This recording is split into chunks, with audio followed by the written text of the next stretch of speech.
Doctor Who Kinda. This is Peter Davison, the Fifth Doctor story. I really enjoy this story. I've had a change of heart when I had first watched this. This is my second time watching these stories, and I remember thinking that this one was a bit weird, and I couldn't get into it as much. However, that was many, many years ago. Watching back it again on Blu-ray, and when I talk about artistry, I'll let you know that I did watch both. There's the updated effects, so I saw that, and I also saw the normal one. Anyway, really liked this one. I'm going to give the storyline a 1.5. I think it could be a 2 because it has a lot of interesting things that you don't really see too often in Doctor Who, and I think that's why some people kind of maybe backed off on this one a little bit. Certainly, a lot of the producers didn't understand it at the time if you watch the special features on it. But Nyssa is out. We'll talk about characters, but she's out with a cold or whatever. So she's in the TARDIS the whole entire time. So it's really just Adric and Tegan. Tegan is in Dream World for a lot of the time as well. But there's this, so there's a few factions in play. There's the human elements, who are these scientists. There's like a scientist lady. There's a security officer, and there's your commander, and there's 3 other people who have gone missing. And they're checking the planet out. They're on this survey mission. They're going to be there for a while, reporting back, blah, blah, blah. Get to the characters. The Kinda are your sort of your natives of the place. There's the Mara, who are these like spiritual villains kind of, and like this evil presence, and they're trying to constantly break through. And then you've got the Dr. Adric and Tegan caught in this entire, crazy stuff. It's actually very cool because it's so different. Like, it's hard to explain unless you've watched a lot of Doctor Who, but usually the Doctor comes in and then there's straightforward problems to solve. The thing is, there's a lot going on. So the security officer has lost his mind. He's bonkers crazy. And, they've got a couple of the Kinda who have been trapped or whatever, and they're just sort of indifferent. And he actually tricks them using a mirror, thinking that he somehow captured their soul or something. So then they start working for him. He's a bonkers madman. The commander is a pretty rough guy. He ends up going out and comes back, and he's all happy because he opened up some box. You're like, what's that about? There's this huge box robot mech thing, which is actually really cool. I'll get to the artistry. And that thing was a bit malfunctioning too in the beginning. Plus you have Tegan, who has been in this dream world, and she's been sort of possessed, and this spirit has come through her into the real world. And you could tell by there's tattoos of a snake on here. Later, that snake manifests itself in physical form, and they actually have to fight it using mirrors. So again, mirrors are used again. A lot of themes in this one.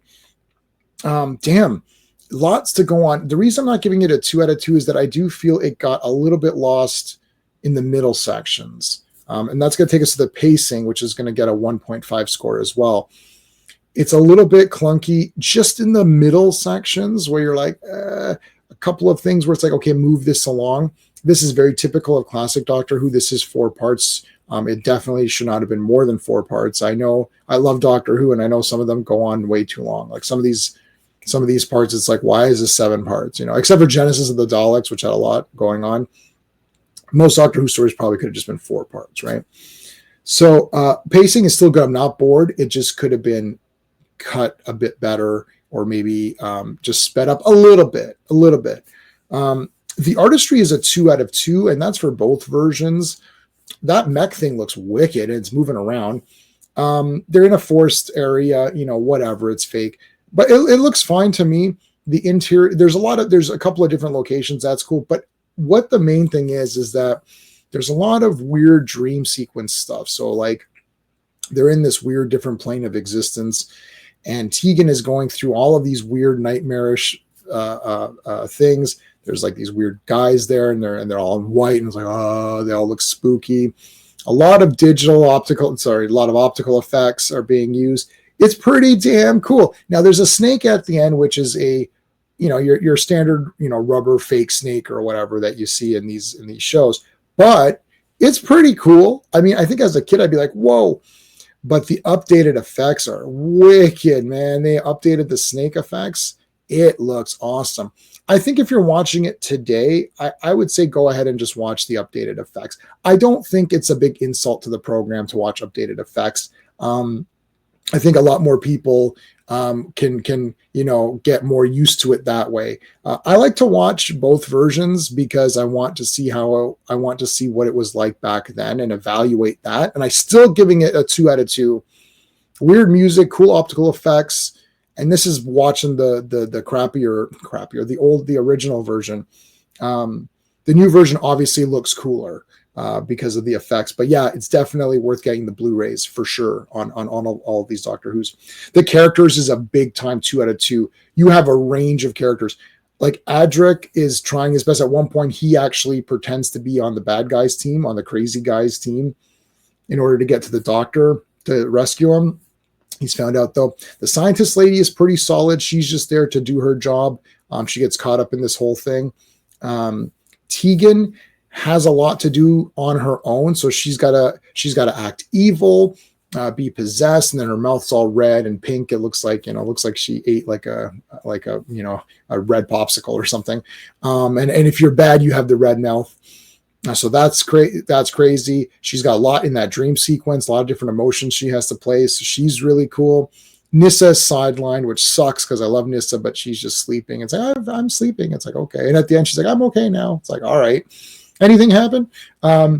Your commanding officer is pretty awesome. Again, he's kind of this rough, mean, very militant British guy or whatever. And then after opening up this box, he becomes all kooky. The crazy science officer is a nut job. It must have been great for this actor to play this role. It must have been a hell of a lot of fun to be this character. Really cool. I really enjoyed that. Yeah, and Peter Davison was great in this one. I think, you've got some actors who have been sort of like, I don't want to say dealt an unfair hand. I mean, he's playing the Doctor. Coming after Tom Baker is a difficult. I think every other Doctor, like your second one, Patrick Troughton, I love William Hartnell. Patrick Troughton came in, it sort of changed. Patrick Troughton's an important Doctor because it sort of changed the formatting. Because the Doctor was always just around, and it felt like with Patrick Troughton, now the Doctor is the full driving force of everything. Like everything is the Doctor. And then John Pertwee is super cool. So you went from your tramp in space and running around and having fun and jumping around and whatever, to, John Pertwee, who's just like very cool and calm, right? And it's like, yeah, I'm the best. I'm every kind of Doctor, And then you went to Tom Baker, who is just the most unique individual maybe who's ever lived. He's such a fun person. I know there was difficulties working with him, whatever. But Peter Davison now has to come in from that.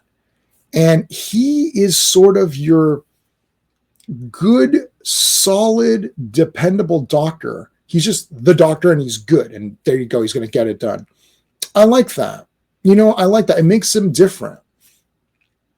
I love Colin Baker. Colin Baker got dealt a crappy hand because they didn't give him the best stories. And not only that, they shafted him at the end, right? Orange juice, give me a break. So he really got shafted, and Colin Baker really was excited to take over this role and wanted to stay on for a long haul. And it just didn't happen. But Peter Davison, he had good stories. The only problem was that he was trapped with many companions, and they always had to find an excuse to get rid of one or whatever. So there's going to be a big excuse to get rid of one coming up, pretty soon, which we'll cover at that point. But anyways, I really like him a lot. I've stopped ranking the Doctors. John Pertwee is kind of my favorite. I think maybe Tom Baker would be considered the best Doctor. And then there's everybody else, at least the 12. So I'm not going to sit here and say, is this guy better than this guy? I can say yes or no, but I'm not going to sit here and rank them. I have done that and I've tried it and I don't like it. I don't like ranking them. They're all cool to me. So that's it, guys. This video's already gone on too long. Great episode. 8.5 out of 10 for this one. Damn fine Doctor Who episode. Super underrated. Yeah, it was great. I mean, it could almost be a 9 out of 10, really. Really good. So congratulations to everybody on Kinda. You did a good job. I appreciate you more this time around than I did the first time. So thanks for watching, everybody. Check out the Doctor Who playlist, like and subscribe. Hey friends, you've just been listening to J-Man. and he is the smartest person who ever lived. So make sure you like and subscribe.